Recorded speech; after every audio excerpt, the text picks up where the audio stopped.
Hello, c'est Melvin et tu es dans une vidéo masterclass sur React où on va voir tout ce qu'il faut savoir pour débuter React, ce que j'appelle le module fondamental. Dans cette vidéo, on va s'intéresser au JSX, au React DOM et aux components. Mais cette vidéo fait partie d'une série de masterclass que je te propose sur YouTube. Tu peux retrouver la playlist juste ici, le repo GitHub que tu vois juste ici sur ce lien et tu vois qu'il va y avoir plusieurs vidéos. Et là, on n'est que sur la première, JSX, React DOM et Components, et tu pourras visionner la deuxième sur UState. Tout ça pour m'assurer que tu deviennes une vraie bête en React. Moi, je m'appelle Melvin, j'ai formé plus de 1300 élèves pour l'instant sur mes différentes formations et j'ai accumulé plusieurs millions de vues sur YouTube. Je t'ai préparé énormément de contenus qui de base sont réservés pour les gens qui me donnent de l'argent, mais j'ai décidé de tout te proposer gratuitement pour te montrer la qualité que je vais te proposer dans la suite. Pour ces masterclass, j'ai préparé des centaines de schémas et d'explications, ce qui vont te permettre de tout comprendre ce que je vais te partager. Attention, il va falloir te battre contre YouTube, regarder cette vidéo jusqu'à la fin pour vraiment monter en compétence. J'ai tout condensé pour que ce soit parfait pour toi. Bref, je te propose tout de suite de commencer avec le bout de code qu'on voit juste ici, qui est pour l'instant totalement banal, mais ce bout de code qui est la base de React, il devrait déjà t'interpeller parce que ici, on est dans un fichier JavaScript et pourtant, on est en train d'écrire ce que beaucoup de personnes appellent du HTML. Alors, si on regarde ce que ça fait ici, tu vois que je peux écrire une div avec un H1 et par exemple component, et qu'ici, ça m'écrit component. Je vais pouvoir rajouter des classes comme ceci, et maintenant, on se retrouve avec un component avec des classes. Ceci devrait t'interpeller. Ceci, tu devrais te dire, c'est bizarre que dans un fichier JavaScript où de base, on peut pas faire ça, là, je suis capable d'écrire des divs. Surtout que si on s'intéresse en fait à l'inspecteur d'éléments sur ici ma page Begin React et que j'ouvre la console comme ceci et que à cet endroit j'essaie tout simplement de créer par exemple component comme ceci et puis que je dis que c'est égal à une div avec une fin de div comme ceci et que j'appuie sur Enter, tu vois que ça marche pas. Alors, il va falloir comprendre ce sujet. Et pour ça, je t'ai préparé une masterclass, une présentation. C'est quoi le JSX? Déjà, ce n'est pas du HTML.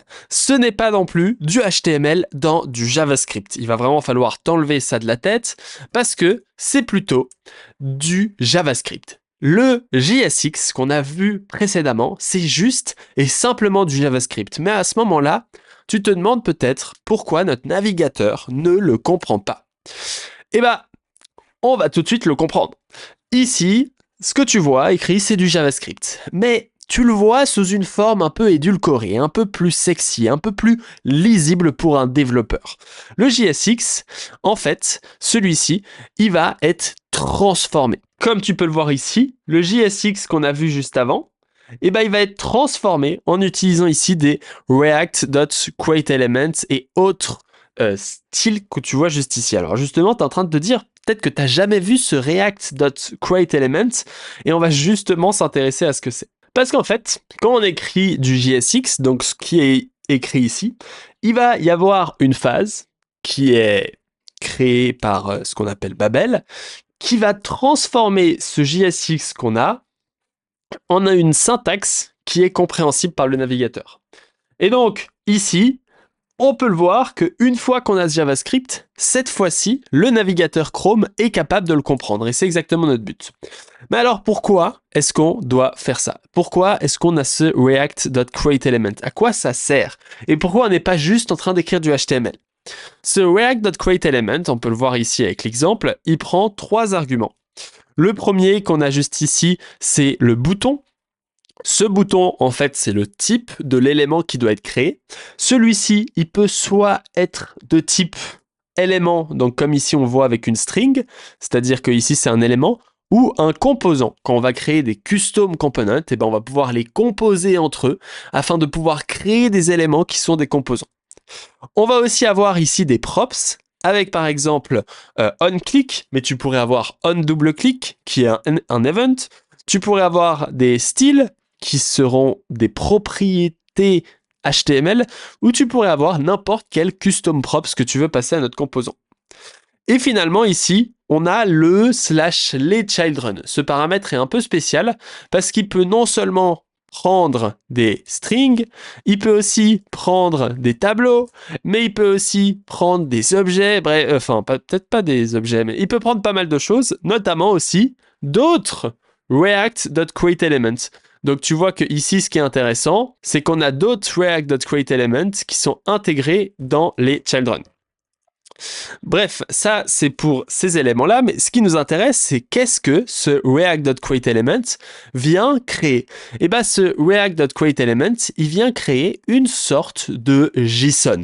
Ce JSON, il s'affiche exactement comme c'est écrit en dessous. Il va avoir le type, les props, la key, la ref. Donc cette méthode createElement, tout ce qu'elle fait, c'est qu'elle retourne un JSON plus ou moins structuré. Et donc en fait, c'est une sorte de shorthand qui permet de simplifier la création d'éléments comme ceci.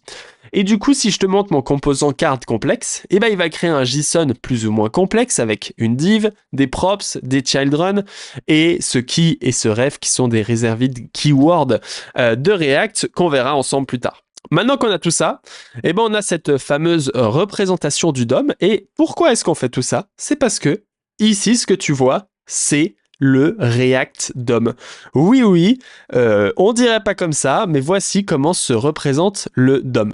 Et donc, ça va être ce qui va être output, donc la sortie de ton code. Ensuite, tout ça, on va le passer à React DOM, qui va venir ensuite se charger de faire la connexion avec le DOM.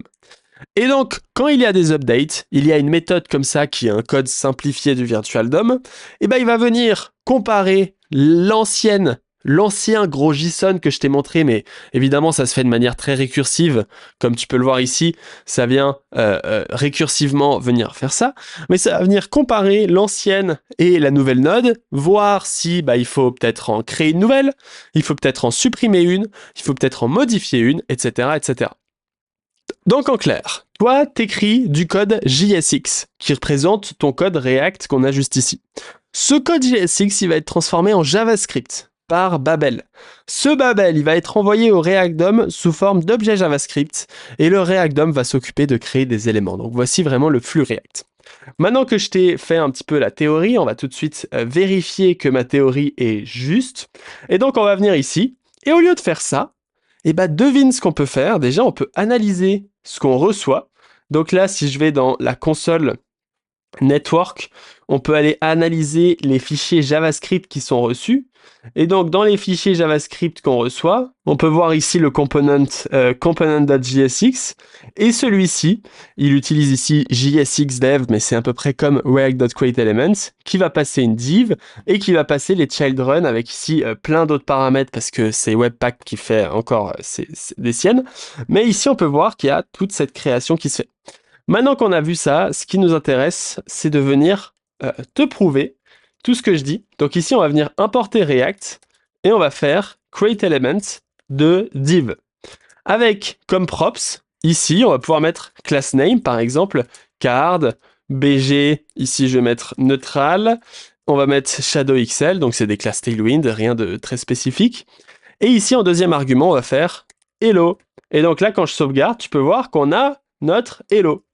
Évidemment, donc ici on a le type, ici on a les props, et ici on va avoir les children. Et pourquoi je dis les children? Parce que je peux passer un autre children en mettant ici une virgule, et ici je peux écrire word. Et donc là on a bien un et deux children. Et on peut le voir que React les différencie de manière très distincte. Si je t'affiche ici le React, tu peux voir qu'on a hello, word qui sont séparés et qui sont deux text nodes, parce que React va créer des text nodes. Donc ici, on a notre hello word et on peut même ajouter un nouvel élément, create element, avec ici par exemple un span, et cette span, elle va contenir aucune props, et comme enfant, elle va contenir yes, comme ceci, et donc là, on a la span. Et on peut faire ça encore mieux, parce que ici, je peux faire React create element de div, qui prend comme props class name card body, et qui prend comme autre enfant, donc là, je refais un create element de un H2 qui prend comme class name ici card title. Donc ça, c'est tout des classes Daisy UI si tu te poses la question. Et ici, je vais faire card title. Et donc, là, ce que je viens de créer, c'est un arbre avec ici, comme tu le vois, card, puis BG neutral, puis card body. Et donc, on a bien tous les éléments qu'on a fait. Et c'est pour te montrer que cet output, eh ben, il est possible de le créer avec React.createElement. Le problème, c'est que tout ça, c'est très peu lisible et c'est pour ça que React nous propose de faire ça. Mais quand même, j'ai envie de te montrer un truc encore plus fou. Donc ici, je vais te montrer le JSX. Je retourne le JSX, donc là, ça ne change rien. C'est juste qu'au lieu de retourner directement ça, eh ben, je viens le stocker dans une variable. Et là, je vais faire console.log de JSX. Et comme ça, on va pouvoir aller dans la console. Et ici, en faisant un petit clear pour ne pas être trop perdu et pouvoir voir le rendu JSX ici, eh ben, tu peux voir qu'on a ce fameux type div props. Dans les props, on a les class names que j'ai mis ici, puis children. À l'intérieur des children, on a des props, des types, etc., etc. Donc, on se retrouve exactement avec la structure que je t'ai donnée juste avant. Et c'est cette structure que le React DOM utilise pour créer le DOM. Alors, je vais maintenant te faire la deuxième présentation. Donc là, on n'était que sur la première. On va aller sur la deuxième juste ici, qui est encore plus dingue et qui est totalement exceptionnelle pour cette vidéo. Et avant de la commencer, je tiens quand même à te préciser que tout ce que je t'offre ici, c'est du contenu qui va te permettre de comprendre React, mais le mieux, c'est de pratiquer. Et donc ici, j'ai pas mal d'exercices gratuits que tu vas pouvoir retrouver sur mlv.sh/react, où tu vas avoir des dessins, de la pratique, directement sur la plateforme. Tu vas pouvoir avoir des quiz et des vidéos courtes, comme ça, tu vas vraiment pouvoir passer au next niveau. C'est totalement gratuit sur le lien mlv.sh/react. Maintenant, il va falloir qu'on parle du DOM et du React DOM. Parce que si c'est des concepts que tu n'as pas encore compris, eh ben, il va falloir vite te mettre à la page parce que React, ça reste un framework web qui utilise toutes ces technologies. Alors, le DOM, qu'est-ce que c'est? Eh ben, ça représente, comme ceci, du HTML que tu vas pouvoir retrouver partout. Donc, document, c'est une sorte de structure qui permet de définir à quoi ressemble le HTML et qui, la page YouTube où tu es, si tu n'es pas sur téléphone, eh ben, c'est un DOM qui affiche ça. Donc, nous, on écrit du code HTML et le browser va utiliser ce code pour créer la structure de l'arbre.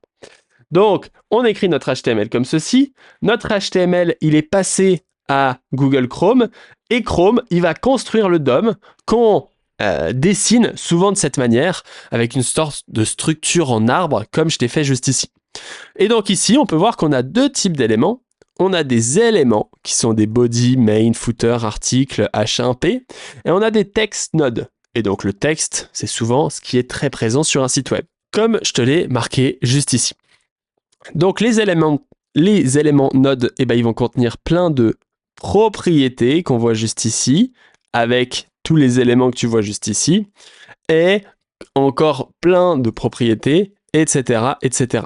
Le truc, c'est que ces propriétés sont pas mal lourdes, et donc voici qu'est-ce qui se passe avec React sans React DOM. On va avoir un arbre comme ceci, avec tchac, tchac, tchac, tchac, tchac, un titre et notre rendu ici, avec des data, parce que souvent une application contient des données.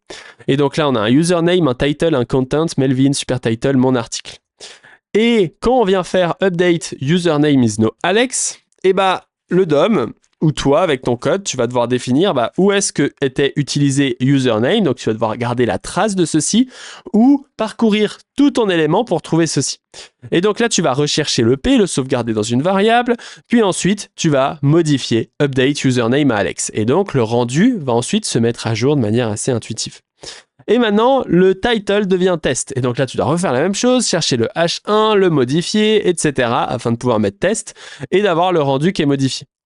Et là, d'un seul coup, tu as plein d'updates. Update, title is no test, title is no test, title is no test. Ça vient te spam d'update. Donc heureusement, tu as déjà le H1, mais le DOM, il n'arrive pas trop à comprendre si c'est une mise à jour qu'il doit faire ou pas. Et donc, dans le doute, il va la faire tout le temps.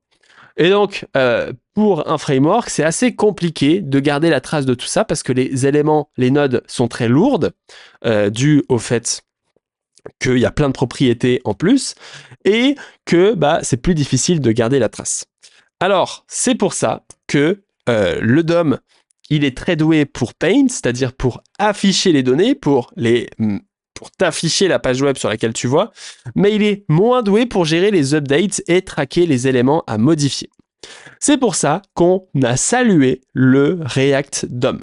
Alors, le React DOM, c'est une présentation JavaScript du DOM. Tu te rappelles ce qu'on a fait avec le JSX? Eh bien, on retrouve exactement la même chose juste ici.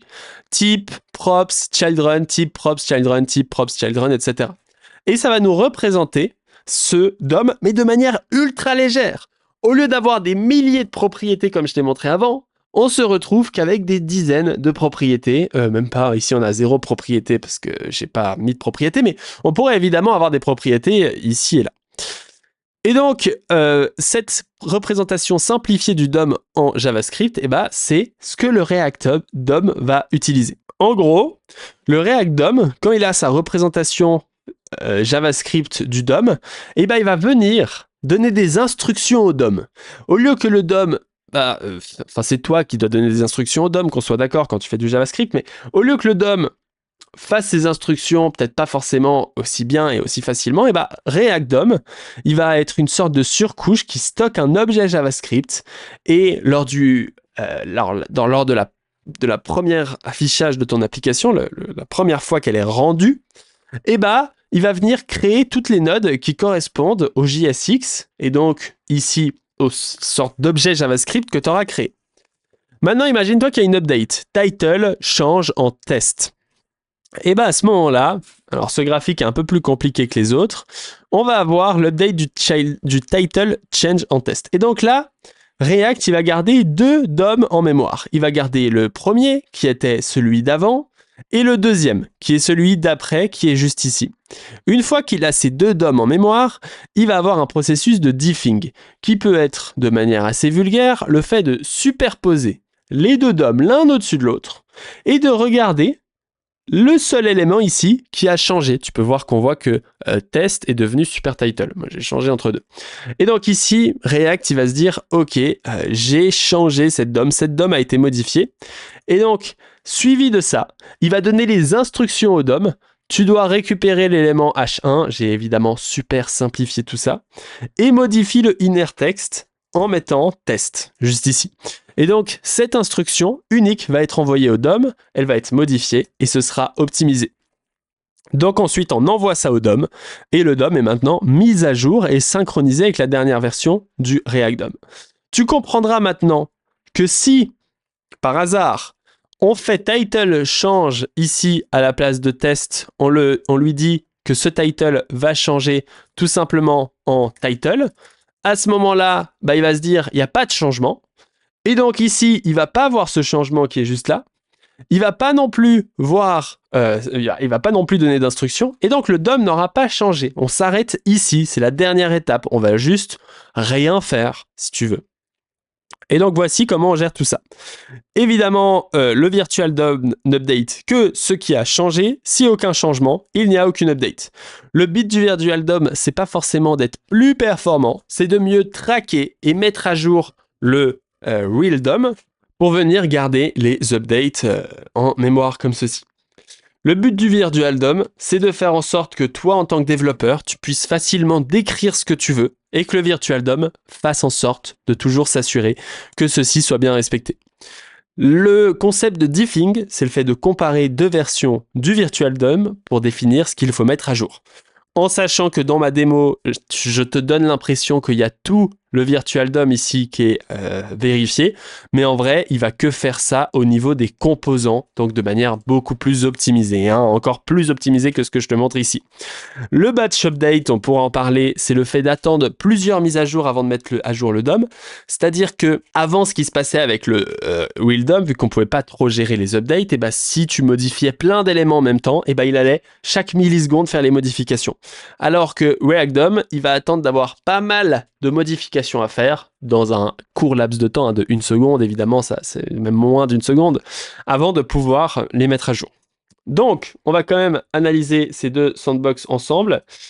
Sans React DOM qu'on a juste ici, juste pour te montrer un petit peu un petit peu des trucs fun. C'est pas super factuel ce que je te montre, mais c'est là. Donc ici, tu peux voir que souvent, tu vas pas avoir de text node, et donc là, on update constamment le P. Ce que tu peux voir avec React, en l'occurrence, avec le code que j'ai fait, tout dépend le code que tu fais évidemment, mais on va dire, tu vois que ici, le P est mis à jour, et le contenu du P est aussi mis à jour. Donc on a tout à peu près qui se met à jour. Je sais pas si j'ai pu te montrer. Oui, j'ai ma caméra un peu mal placée. On sait jamais où la placer, cette caméra. Et maintenant, quand je clique sur le bouton, tu peux voir que ça vient changer le style qu'on a juste ici. Le style est changé. Et ici, le contenu de la classe se modifie et on a le span qui se modifie. Tout ça, c'est fait à la main avec du JavaScript, évidemment, avec mon code. Maintenant, si on s'intéresse au deuxième code qui est cette fois fait avec React et qu'on ouvre ce petit lien dans un nouvel onglet comme ceci, donc j'ai un peu changé le style, mais il n'y a rien de frustrant qui change. Mais ce qui est marrant, c'est qu'ici, le P ne change plus. Enfin, avant, il changeait pas non plus vraiment, mais on a juste le 12 qui change. Donc React vient déjà traquer les text nodes carrément pour venir mettre à jour ici que la bonne text node. Donc je trouvais ça déjà marrant dans la construction par défaut de React. Et ici, tu peux voir que ça change encore une fois la même chose et on a aussi cette text node qui est modifiée ici. Alors, en réalité, le React Node ou du JavaScript statique, ça change pas grand-chose sur des mini-exemples aussi peu coûteux que ça, mais sur des grosses applications, et ben ça peut changer des petites choses. Et je peux remettre ma caméra ici parce que je pense que pour la suite de la vidéo, c'est le meilleur emplacement. On a pas mal de documentation super cool, comme cet article de Marcelo Lazzaroni, qui vient du Portugal, qui nous explique comment tu peux recréer le Virtual DOM, et j'aime beaucoup ce code. Donc ça, c'est un Virtual DOM fait en seulement... C'est pas s'enlever ça? Fait en seulement 200 lignes de JavaScript, comme tu peux le voir ici. Et en fait, tu te retrouves qu'il est assez simple. On a ici différentes props, on a des properties, des listeners, bref, c'est pas ça qui nous intéresse. Ce qui nous intéresse, c'est diff to virtual node. Tu vois qu'ici, on vient regarder ce qui a changé entre deux virtual nodes. On vient voir si c'est un texte. Si c'est un texte et que c'est pas égal, et ben je viens remplacer uniquement le texte. Ensuite, je viens voir si y a le tag qui a changé. Si le tag a changé, je remplace la node. Et ensuite, je viens regarder les nodes à remove et à modifier. Et donc là, tu viens regarder toutes les properties. Oh, c'est quoi ça? Tu viens regarder toutes les properties et tu viens te dire bah, si l'ancienne prop était égale à undefined, bah, il faut que je la supprime. Tu viens regarder ensuite toutes les properties et tu vois que bah, si l'ancienne props elle n'est pas égale à la même, et bah, tu viens la set. Et ensuite, tu vas regarder les child run. Tu vas regarder s'il faut enlever des child run, les rajouter. Et tu vas ensuite retourner tout ça. Et après, il y a une truc récursif qui se fait juste ici. Tu peux voir que ça vient récursivement modifier ces éléments. Et là, c'est la méthode pour créer des nodes, pour modifier des nodes, pour apply des nodes. Et ensuite, eh ben, tu peux voir que ici, c'est une petite méthode pour créer avec tag, property et child run, la même chose qu'on a vu ensemble. Ici, c'est pour créer une text node. Donc ici, c'est une virtual node de texte. Et ici, lors de l'initialisation de l'application, eh ben, on vient initier tout ça. Bref, c'est juste du code qui est assez sympa où tu te dis en fait, le Virtual DOM, c'est pas de la magie noire, il est pas derrière en train de mettre à jour par incroyable magie tout ce qui vient de se passer, mais c'est du très très concret parce que le Virtual DOM, eh ben, il vient faire des actions comme toi et moi, create, update, delete, avec mon magnifique accent English. Bref, c'est comme ça qu'on a vu la première partie de cette vidéo. Évidemment, je t'ai pas que préparé ça, parce que c'est des vidéos super complètes. Encore une fois, pratiquer, c'est le plus important, mlv.sh/react. Cependant, on va continuer à s'amuser avec les composants, parce que j'ai encore une longue liste de choses à faire. Figure-toi que si je me retrouve sur Arc, eh ben on va maintenant pouvoir s'amuser avec vraiment React et arrêter de faire les gigolos comme on l'a fait jusqu'à maintenant. Alors, je me suis setup et comme ceci, on va pouvoir supprimer tout ça. Donc là, tu vois que je suis dans un composant React qui est affiché dans une application React. Et pour commencer à tester en même temps que moi, eh ben, tu peux aller sur vjs.dev. Et sur vjs.dev, dans Get Started, tu vas pouvoir scroller juste ici pour créer npm create vite latest. Donc tu peux aussi utiliser pnpm, ce que personnellement je préfère faire. Donc on va choisir pnpm. Et ensuite, dans le terminal de commande préféré que tu peux voir, tu vois que je l'ai fait juste avant, tu fais Create Vite. Ensuite, ici, tu nommes ton projet. Donc ici, Begin ou Melvinx vidéo YouTube, par exemple. Tu appuies sur Enter. Là, tu choisis React. Ensuite, tu choisis JavaScript. Je te laisse le temps de faire en même temps. Ensuite, tu fais CD Melvinx vidéo YouTube et tu peux faire code point ou chercher dans Visual Studio Code l'endroit où il faut le faire. Une fois que tu as fait tout ça, tu peux voir que tu as le projet ici. Tu peux ouvrir le terminal et faire pnpm run dev ou npm run dev. Pour ouvrir le terminal au cas où, c'est ici dans, je sais pas trop où, view. Et ici, on a sûrement terminal ici. Donc mon raccourci clavier à moi, c'est commande J que j'utilise. Et en faisant pnpm run dev, il faut déjà installer les dépendances. Pour ça, on peut faire pnpm install. Ça vient installer les dépendances. Et une fois que tu as fait ça, tu peux faire npm run dev. Et à ce moment-là, on voit qu'on a l'application qui est ouverte. Et donc, si tu as envie de te simplifier la vie, tu peux installer Tailwind en cherchant ici install Tailwind CSS with Vite. Ici, tu suis le tutoriel et tu auras Vite. Et puis moi, dans mon application, j'utilise aussi Daisy UI afin d'avoir une librairie très simple à utiliser pour mon application. Pourquoi est-ce que j'utilise Daisy UI? Parce que ça va me permettre de pouvoir te faire des démonstrations, comme je vais le faire juste ici. Tu vois que dans mon composant, je peux retourner ici un bouton.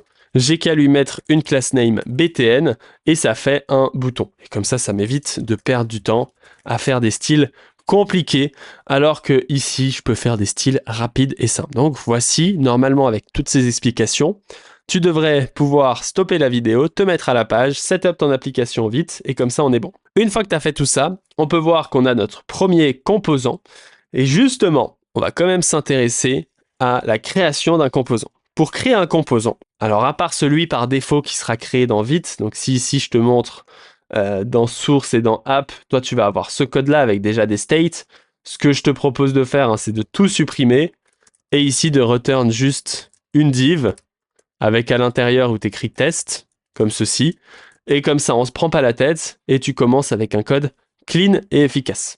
Et nous on est à peu près à cette étape-là. Je peux fermer ce navigateur et me concentrer sur sur mon code qui est juste ici. Ici, pour créer notre premier composant, tu as deux moyens de faire. La première méthode, c'est de créer une fonction. Et donc ici, je peux l'appeler par exemple bouton. Ensuite, on va prendre des parenthèses. Et à l'intérieur ici, on va pouvoir faire return. Et à l'intérieur de ce return, je vais pouvoir écrire du JSX. Et donc là, class name, btn primary, comme ceci. Et je vais pouvoir écrire n'importe quoi à l'intérieur, comme Melvin ou Click Me. Donc, une fois que tu as créé ce bouton, et ici, tu le devines, on va pouvoir l'utiliser. Et donc, il y a un concept très important en React, c'est la différence entre un élément qui a une majuscule ou une minuscule. Si j'utilise une minuscule à ma méthode, tu peux voir qu'elle n'est pas utilisée. Et que, ici, c'est bien mon btn success, ici, qui est utilisé.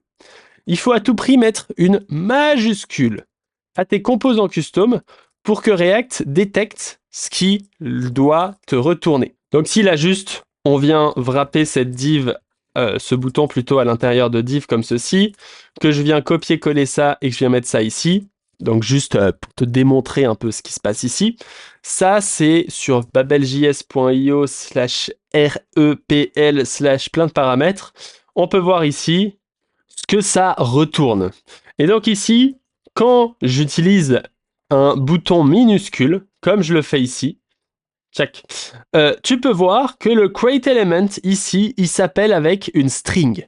Et cette string, elle référence pas la fonction que je viens de créer juste ici. C'est que si j'utilise une majuscule, et à ce moment-là, quand tu utilises une majuscule pour créer ton bouton, comme je le fais juste ici, à ce moment-là, tu peux voir qu'il référence correctement, donc là on a bouton, il référence correctement mon bouton qui est juste ici. Et donc, on est bien en train de faire la bonne action, c'est-à-dire de référencer notre bouton comme je le fais juste ici. C'est pour ça qu'il faut toujours utiliser une majuscule pour nos composants custom afin que Babel puisse le reconnaître.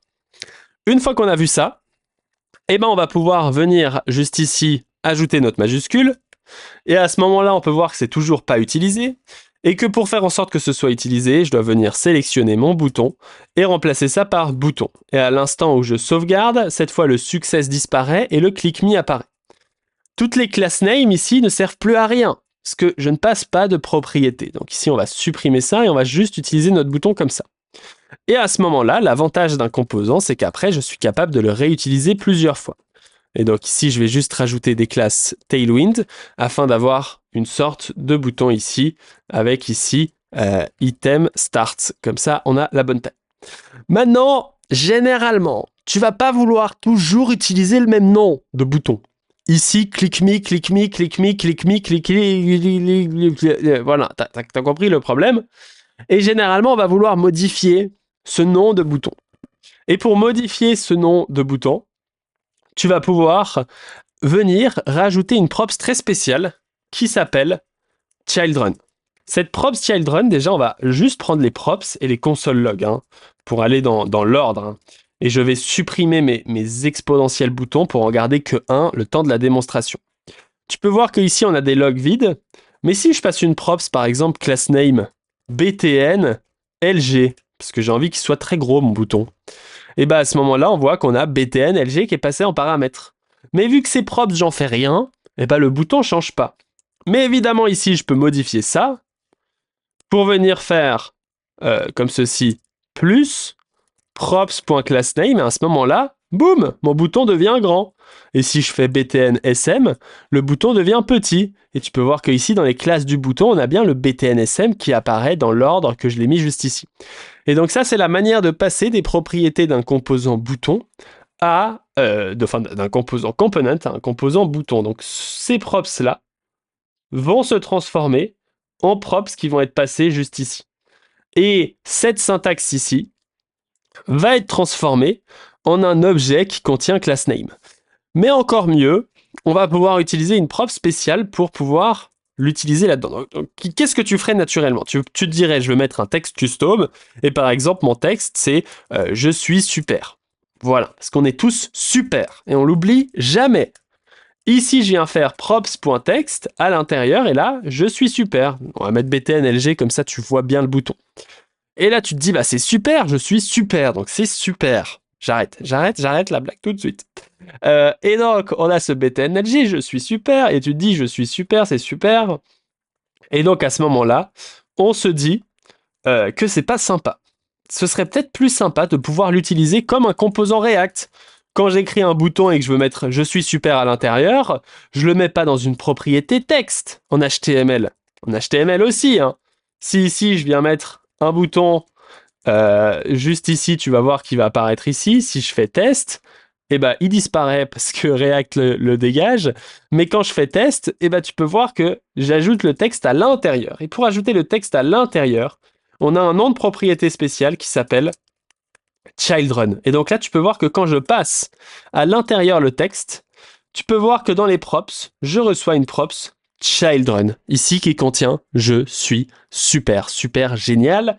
Et donc ce super, je suis super, on va évidemment pouvoir supprimer cette props texte et on va pouvoir remplacer ici la props childRun. Et à ce moment-là, on peut voir qu'on a toujours le « je suis super », mais on utilise la syntaxe de childRun. Si on prend notre code, d'ailleurs, ce React, on peut le supprimer. C'est pour les anciennes versions de React qu'il fallait toujours avoir ça, c'est fini maintenant. Et donc, ici, tu peux voir que React.createElement de bouton, on passe en props, donc l'objet des props contient ici class name, et ensuite on passe en childRun, je suis super. Et ce childRun, je suis super, il va se retrouver tchac dans les props de notre composant, et ces props de notre composant, ils vont se retrouver ensuite dans le props.childRun juste ici. Donc c'est magique, c'est fantastique et ça fonctionne bien. Quels sont les avantages de ce props.childRun ? Eh bien, c'est que je pourrais, par exemple, rajouter un lapin, size 16. Et donc là, si tu as envie de faire la même chose que moi au moment où je suis en train de le faire, il faudra faire attention d'aller dans le terminal que tu ne vois pas, mais que tu vas très vite voir, comme ceci, donc dans le terminal qui est juste ici, tu vas pouvoir faire pnpm install, donc npm install Lucid React comme ceci, afin d'avoir la librairie Lucid React et de pouvoir intégrer des icônes que je vais utiliser dans cette démonstration pour un souci de beauté. Donc ici, je peux mettre par exemple un icône en 24 et cliquer Rabbit, clic. Et tu vois que maintenant, on peut passer un icône. Qu'est-ce qui se passe quand j'ai fait ça? Bah, encore une fois, on va venir dans notre playground pour voir que dans mon React.createElement qu'on a juste ici, on va avoir là le premier paramètre qui est React.createElement.rabbit qu'on a juste ici qui va jusque là. Oh là là, je ne peux pas le faire les amis. Donc notre premier élément chook, il fait à peu près tout ça comme ceci. Ça, c'est notre premier child run. Et ensuite, tu vois qu'ici, on en passe un deuxième à cet endroit. Et donc, on va pouvoir enchaîner les child runs comme je le fais ici. Là, ici, on passe plusieurs child runs. Avec les tableaux, on peut même passer des objets. Donc ici, il va y avoir un concept qu'on va très vite parler. Parce que je ne crois pas en avoir déjà parlé. Donc ici, si on s'intéresse au JSX, il y a un concept important, c'est les brackets.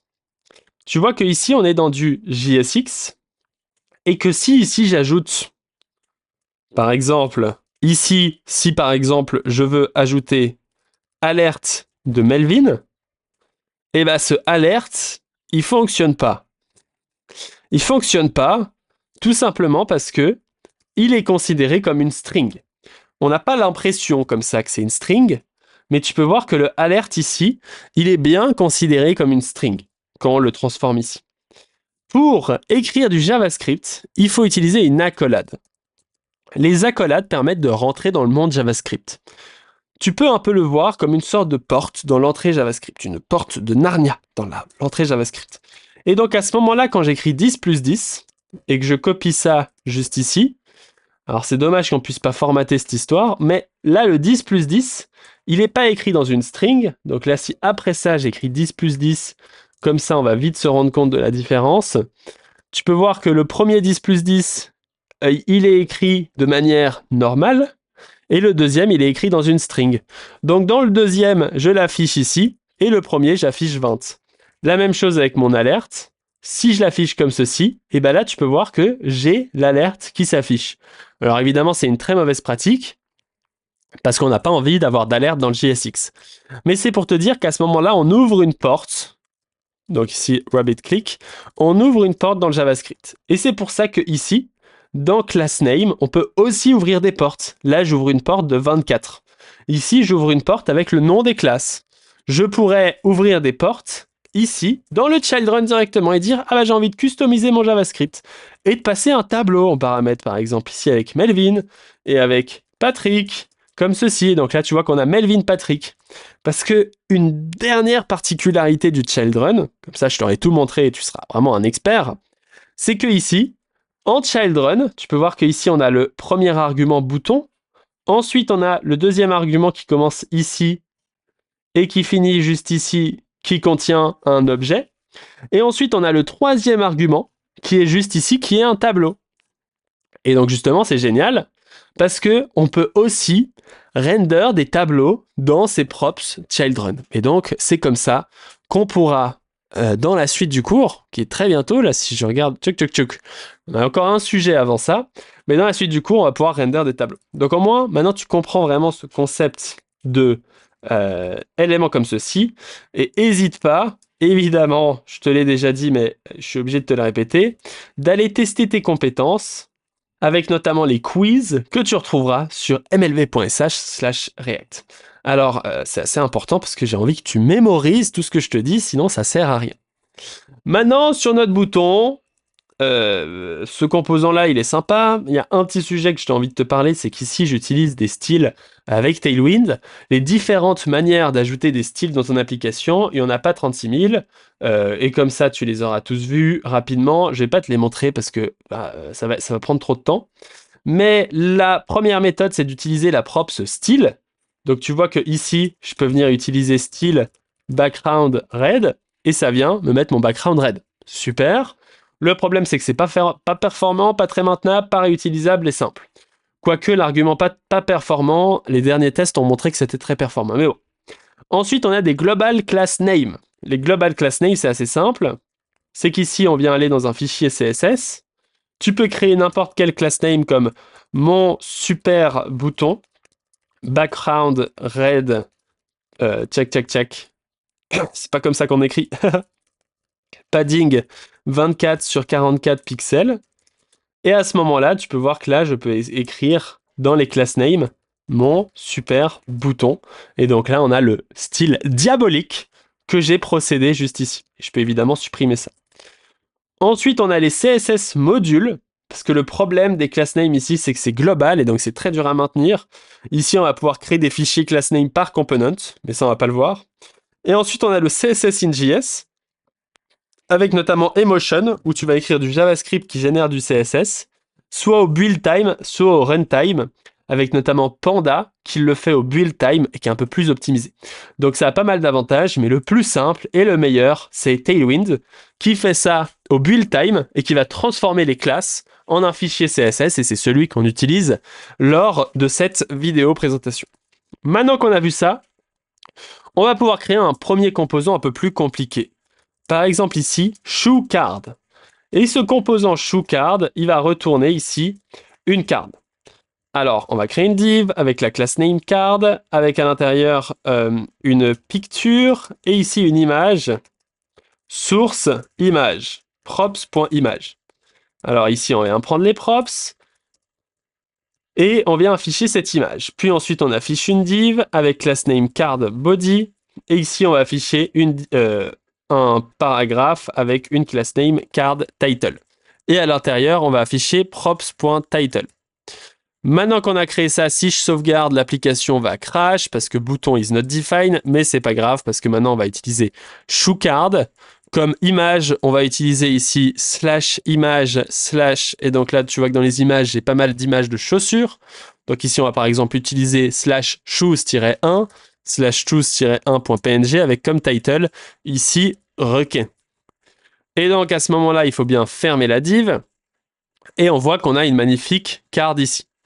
Alors, on va juste limiter un petit peu les dégâts avec ici une 8 de 30, 2, une with full et un object cover.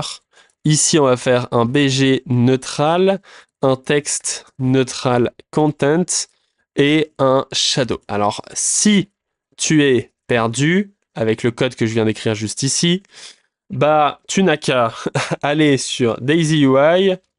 Ici, tu cherches card. Et dans card, tu peux copier ce code qui est juste ici. Et voilà, tu comprends un petit peu pourquoi j'avais choisi des chaussures à l'époque. Mais c'est pour te montrer comment c'est simple d'écrire du JSX. Et ici, on va évidemment utiliser nos props. Props.image, props.title et supprimer tout ça. Et cette image que j'ai, elle est beaucoup trop grande. Elle me saoule. Pourquoi t'es si grande, image? Pourquoi? Voilà. Et ici, on va lui foutre une class name 832 with full object contain. J'ai l'impression d'avoir déjà fait ça. Comme ça, on a notre image shoeCard. Et évidemment, maintenant, on peut la réutiliser. Par exemple, ici, basket. Et ici, je vais utiliser shoes 2. Et je vais pouvoir utiliser shoes 3. Avec ici, test. Maintenant, on pourrait avoir un truc qu'on a envie de faire, peut-être parce qu'on s'ennuie et qu'on a envie de rajouter des trucs fun, c'est un petit badge. Un petit badge comme quoi c'est une new card. Donc ici, on va venir wrapper tout ça dans une div. Et là, on va faire un span. Et encore une fois, tu peux aller dans Daisy UI, chercher badge. Et là, tu peux aller prendre le deuxième badge ou le troisième badge. Ici, il est pas mal. On va prendre le troisième badge, ça va très bien. Et comme ça, ici, on remplace ce primary par new. Class name flex, item center, gap 2. Donc ici, super, toutes les chaussures sont new. Mais non, c'est que la première qui est new. Et donc là, on va rajouter une props, is new est égal à true. Et maintenant, on a envie d'afficher cette ligne-là uniquement si is new est égal à true. Alors déjà, on va console.log, les props, juste ici, et puis ici, on va réouvrir notre terminal, on va aller dans la console, on va refresh, et on va voir is new est égal à true pour la premier component. Je vais aller ici. Si tu vois 2 logs dans la console, c'est à cause du strict mode qui est juste ici. Si tu as envie de simplifier la vie uniquement pour mes vidéos et jamais dans tes applications, on va juste l'enlever afin d'avoir qu'une log, juste pour moins être perdu. Donc ici, on a notre choose, et tu vois qu'ici, il y a ce isNew true. Alors, petit tips des familles, le isNew ici, tu peux enlever le true, et juste le fait d'écrire isNew passe par défaut la props à true. Voilà, petit tips des familles, comme ça, on est tous au clair sur les tips. Maintenant, j'ai envie de l'afficher conditionnellement. Alors, une première méthode, c'est tout simplement de faire ici, if props.isNew.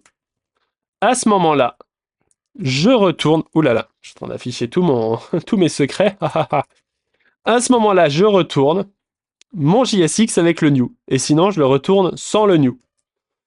Donc là, on voit que c'est super, parce que ça marche. Donc c'est cool. Mais...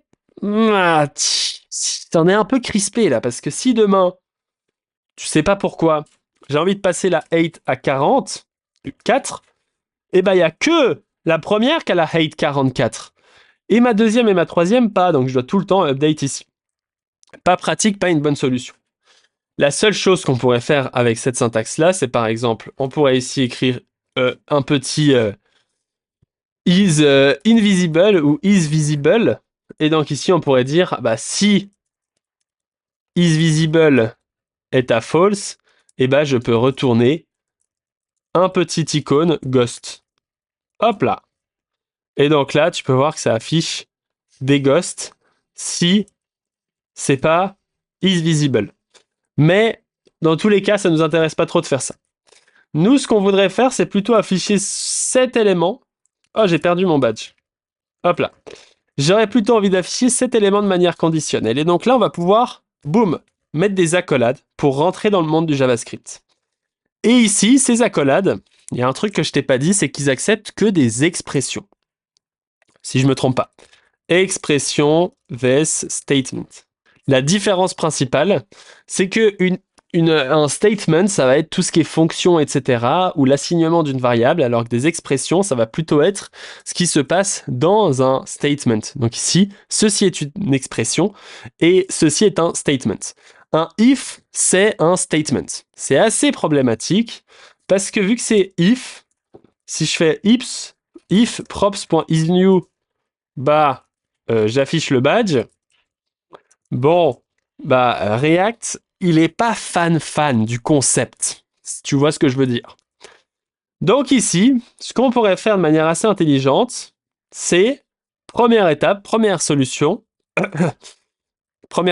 bien, badge. Ici, créer un composant badge qui prend la props isNew, et si c'est pas isNew, il return nul, et sinon, il return notre badge.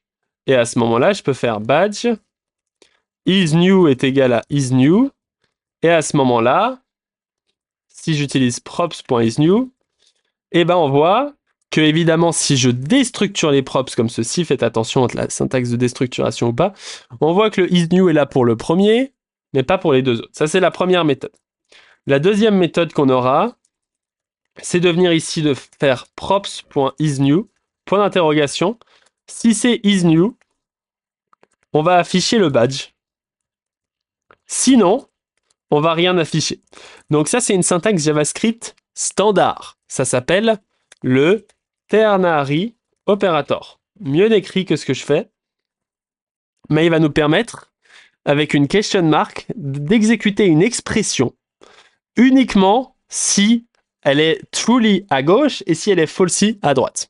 Donc si c'est isNew, on exécute cette partie-là. Pardon. Donc si c'est true, on exécute cette partie-là. Et si c'est false, on exécute cette partie-là. Et on peut le voir parce que ici, je peux rajouter un texte avec écrit false. Et on peut voir qu'ici, c'est false, et là, il y a le isNew. C'est la première méthode, elle est highly recommended. Highly recommended. C'est-à-dire très, très recommandé. On peut aussi utiliser la deuxième syntaxe qui est, donc ici, props.isNew et. Et donc le et, il va soit afficher cet élément si c'est un élément positif, donc true, 1, string rempli, etc., soit afficher cet élément si c'est un élément négatif. Et en l'occurrence, quand je sauvegarde, tu peux voir que j'ai toujours le bon résultat. La différence, c'est que si je mets isNew est égal à 1, à ce moment-là, il n'y a toujours pas de problème, mais si je mets isNew est égal à 0, et ici isNew est égal à 1, et ben on peut voir qu'ici il y a un 0 qui s'est infiltré. Parce que si on affiche props.isNew, et ben en fait ce qu'il fait là, c'est qu'il dit est-ce que props.isNew est négatif? 0, oui, c'est négatif, c'est ce qu'on appelle une valeur falsy. Dans ce cas-là, j'affiche props.isNew. Et donc, c'est exactement comme si je faisais props.isNew. Tu vas voir que ça affiche 0 et 1 ici.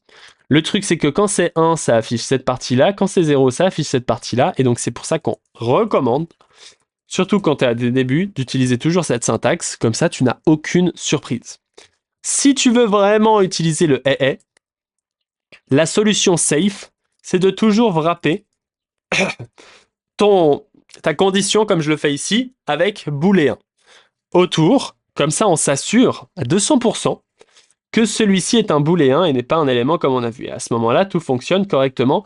C'est donc super. Maintenant qu'on a vu ça, on va pouvoir voir le dernier élément de cette formation. C'est les listes et les clés. Donc là, on a tout vu, tout ce que j'avais planifié.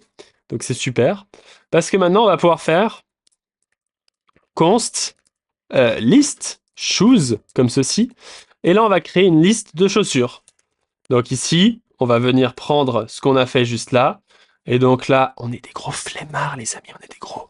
On est quoi? On est des flemmards. On est des flemmards.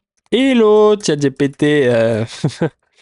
Peux-tu créer un tableau avec les props mentionnés dans ce JSX STP, comme ceci, avec nos 3 choses? Oh là là, l'enculé, non, écris-le. Oh, c'est trop simple d'écrire. Avec cursor, j'aurais plutôt utilisé cursor, mais ici, on va utiliser cet élément-là. Donc ici, on copie nos choses, comme ceci.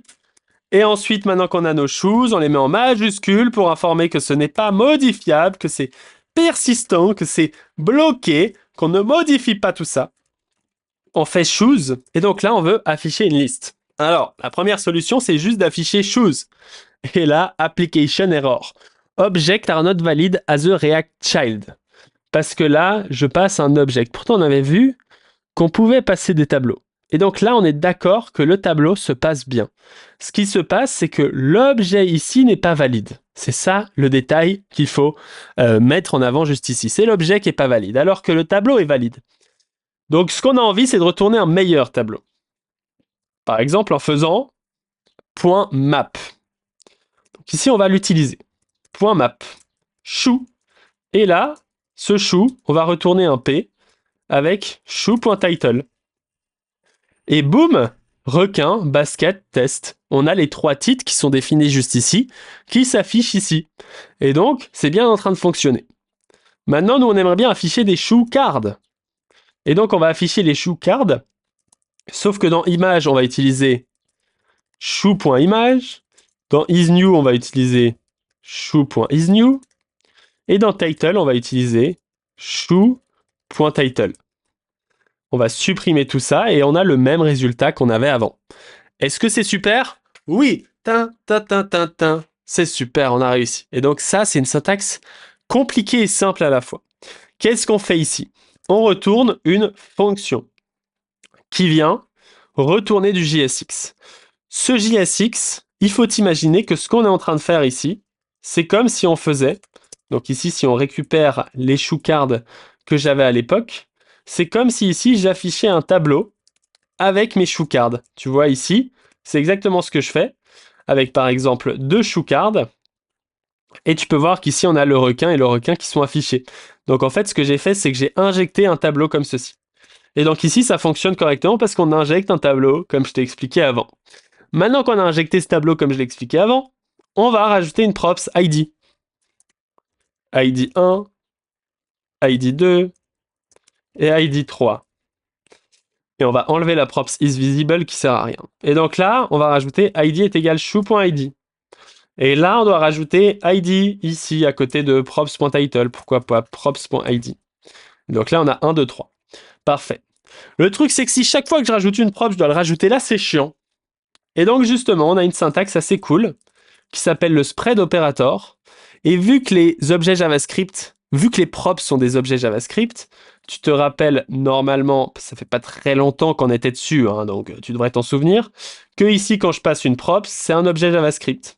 Donc si ici, je crée un objet avec des props comme ID1, title Melvin, tout ce que tu veux, et ben je peux, dans mon bouton juste ici, où on va enlever ce Patrick, on va mettre ça comme ça, je peux venir faire .objet, et à ce moment-là, tu peux voir que dans les props, ça va faire... Alors ici, ça fait une syntaxe bizarre, je suis désolé, parce que ça s'appelle de la rétrocomptabilité pour les anciennes versions de React. Bref, ici, ça vient extend mon objet avec mon nouvel objet. Donc ça va venir injecter toutes les props qu'on a ici directement dans mon objet. Et donc ici, on peut utiliser cette syntaxe en faisant .shoe. Et boum, ça marche, yeah! C'est magnifique. Maintenant, il y a une erreur depuis avant. Une erreur qui nous dit « Missing key props for elements in iterator ». Pas cool.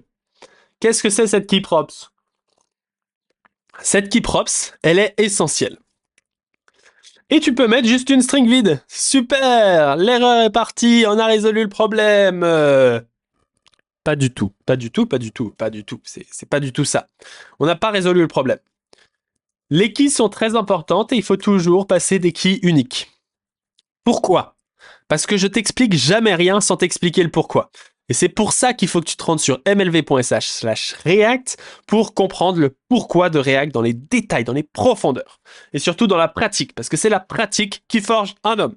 Bref, je t'ai préparé des masterclass directement tirés de Begin React, avec notamment ce key input demo. Alors si je me trompe pas, je peux faire component/key input demo et je me suis trompé. C'est pas cool. Donc ici, c'est /cards. Ici, il se passe un truc intéressant et je vais te l'afficher en full screen.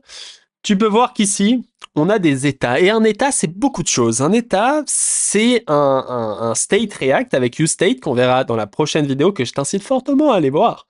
Mais c'est aussi tout simplement un état du DOM.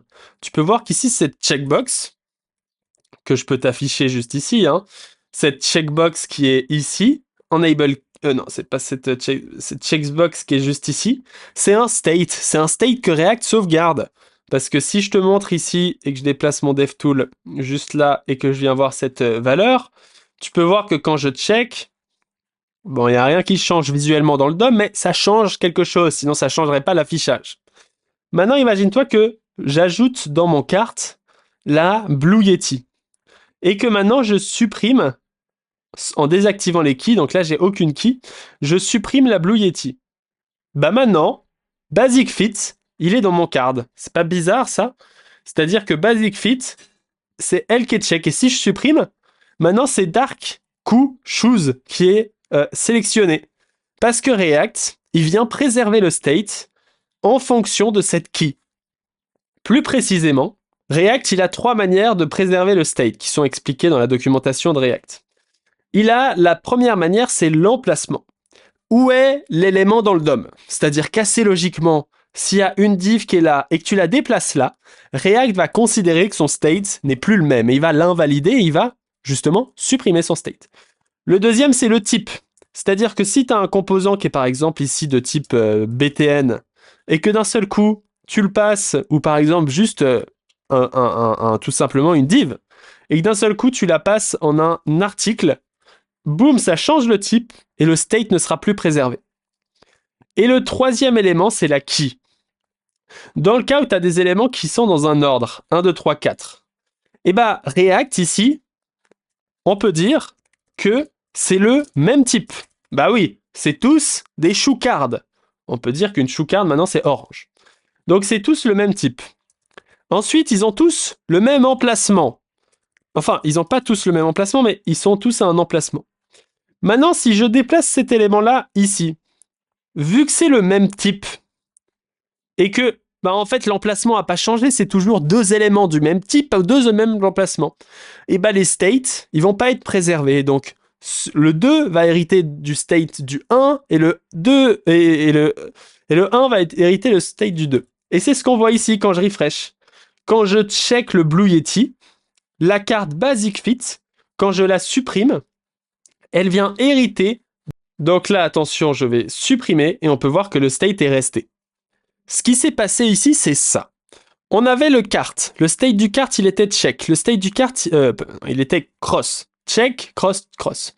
Ensuite, je viens supprimer l'élément numéro 2. Donc, supprimer. Ce que ça va faire, c'est que ça va déplacer l'élément numéro 3 à la place de l'élément numéro 2, et l'élément numéro 4 à la place de l'élément numéro 3. Et à ce moment-là, vu qu'on n'a pas utilisé de key, le cart ici numéro 3 est considéré comme check. Maintenant, dès que j'active les keys, comme tu le vois ici, et que je refresh, donc là j'active les keys, et que je sélectionne cet élément et que je le supprime, cette fois, avec les keys, React, il arrive à comprendre que l'état de l'élément doit être déplacé. Donc il va supprimer cet état-là, et il va déplacer ces deux éléments ici avec les bons états. Deuxième démonstration que je t'ai préparée juste ici, avec des inputs, qui est vraiment super. C'est ici, avec les value keys, donc avec les valeurs comme key, donc avec des keys valides, avec des index keys et sans key. Hein. Si je te montre le code, ici avec value key, tu peux voir que là, la key, c'est le fruit. Ensuite, avec index key, et bah, la key ici, c'est l'index, donc son emplacement. Et avec aucune key, bah, c'est aucune key. Maintenant, je vais focus le premier élément de value key. Tu vois que là, quand l'élément se déplace, toutes les secondes, il y a un random qui déplace. Tu peux voir que mon focus, qui est très visible avec la sorte de outline qu'on a juste ici, il se déplace avec l'élément. Maintenant, avec l'index key, qu'est-ce qui se passe? Eh bien, tu peux le voir ici, mon élément, mon focus ne se déplace jamais. Parce que mon élément est indexé, enfin, est à la key avec l'index. Et l'index, tu peux voir à côté de banana, là, j'ai mis le 0, là, le 0, il y a le 0. Et bien, le 0 change jamais, donc on reste toujours sur le 0. Et c'est pour ça qu'ici, il ne se passe rien. Et finalement, sans key, bah, c'est la même chose qu'avec l'index. C'est pour ça que l'index n'est pas une key valide. Sauf et uniquement sauf dans le cas où tes éléments ne changent jamais d'ordre. En clair, ce qu'on a démontré ici, c'est la même chose qu'avant. React n'arrive que à définir si tu mets les bons index. Et si tu utilises les index, donc en fait l'index ici c'est 1, ici c'est 2, ici c'est 3, ici c'est 4, et bien si je déplace les éléments comme ceci, et ben les index, ils n'ont pas changé. Et c'est pour ça qu'il faut à tout prix mettre tout le temps des keys. Et c'est pour ça que slint, dans notre application component, tchouk, et ben il nous dit de mettre des keys, et c'est pour ça qu'on met des keys, afin d'éviter tous ces problèmes. Malheureusement, je ne peux pas aller plus loin dans ma démo avec le code qu'on a fait, parce qu'il faudra apprendre le useState, mais c'est l'important qu'on a fait jusqu'ici, et je suis plutôt satisfait du travail proposé là. Si t'as kiffé, bah déjà mets un like, abonne-toi à ma chaîne YouTube et je t'invite fortement à regarder l'épilogue 2 de la vidéo que je te mets juste ici, mais surtout de pratiquer sur ce premier module. Je vais améliorer les cours gratuits, enfin ils seront améliorés déjà, mais pour avoir les différentes étapes que je te montrerai ici, afin de s'assurer que tu aies compris ce que j'ai fait grâce à des quiz ainsi que des exercices qui te permettent de pratiquer dans des cas concrets, et c'est juste essentiel pour avancer rapidement dans ton apprentissage de React. Merci beaucoup d'avoir regardé cette vidéo, elle m'a pris énormément de temps de préparation, etc. Donc lâche un like et un commentaire. Si tu as regardé ici, c'est déjà le meilleur truc que tu peux faire pour YouTube. Et tu es vraiment le king du king entre tous les kings. Donc merci à toi, ça me fait super plaisir. J'espère que tu adores mon décor. Si tu adores mon décor, mets décor dans ton commentaire, comme ça je le saurai. Et si tu adores le montage, tu peux remercier Anna, que tu retrouves en description, son contenu pour son montage. Elle a dû se taper plus d'1h12 de tournage, donc elle a pas mal travaillé. Merci Anna. Merci Anna. Allez, à bientôt. On se dit très bientôt. Ciao, ciao.